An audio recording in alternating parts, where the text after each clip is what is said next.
about how food sensitivities might be messing with your health, I never really did until I took a test. The results, well, they completely changed how I eat and how I feel. Hi, I'm Masha, and welcome to Just Gooder Eats. Today, I'll share why I decided to take the test, how it works, the surprising results I discovered, and how it's completely transformed my meals and my health, and why it might be worth considering for your own health journey. Let's get into it. For years, I've dealt with bloating, digestive problems, fatigue, brain fog, headaches, and skin issues. It really became my new normal, even though deep down I knew that it wasn't. The turning point? Well, last year I found out I was iron deficient, and that really got me thinking what else could be going on with my body. So, after visiting my naturopath, I decided it was time to give the IgG food sensitivity test a try.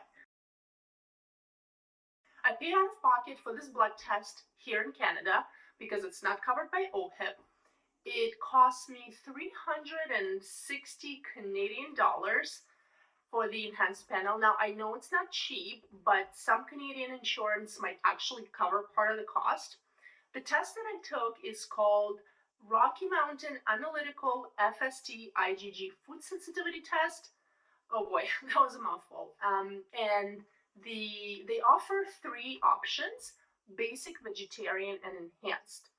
It works by measuring IgG antibodies in your blood in response to up to, I believe, 222 different foods, depending on the panel. In simple terms, it helps to pinpoint foods your body might be sensitive to, like the ones triggering my symptoms like bloating, fatigue, and skin issues. All right, let's talk about what some of you might be thinking. There is a lot of skepticism around the IgG food sensitivity tests.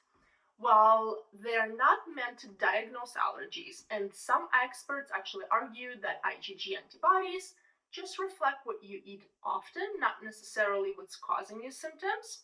So why take it? Well, for me, it was a starting point and a way to really narrow down what might be contributing to my issues and make informed changes. There's also research suggesting that eliminating IgG reactive foods can actually help with conditions like IBS, migraines, eczema, mood issues, and digestive problems. So think of it as a one tool in a toolbox, not the whole solution, but that can help you understand your body better. All right, so let's dive into my results. The test showed sensitivities to foods in the elevated red section, like potatoes and sunflower seeds, and in a borderline yellow section, like cow's milk and egg whites. The red section means these foods are more likely to be causing symptoms, while the yellow ones could be possible trigger, but not as strongly. The green normal section means that there is no issues there. I won't get into the exact numbers, but each food has a different reporting threshold. So what does this mean for me? Well, these foods might be causing the symptoms I've been dealing with. Now, really, it gives me a clear idea of what to avoid to see if they are the reason for my symptoms.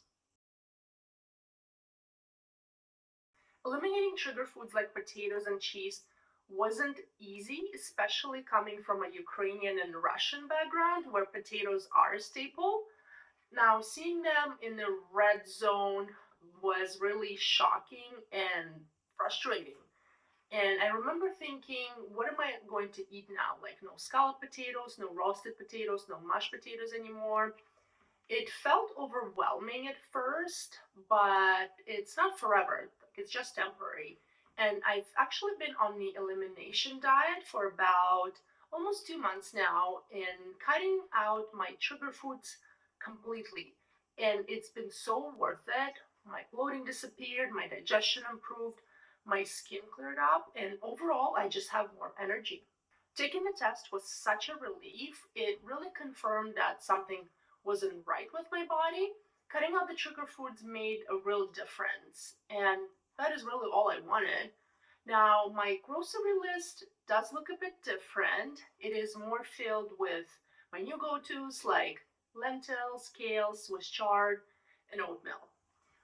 But it's really been worth it. You know, my health is worth it. And really along the way, I discovered a lot of amazing alternatives that I cannot wait to share with you guys in the upcoming videos. So what's my breakfast like now? Well, definitely no scrambled eggs, at least for now.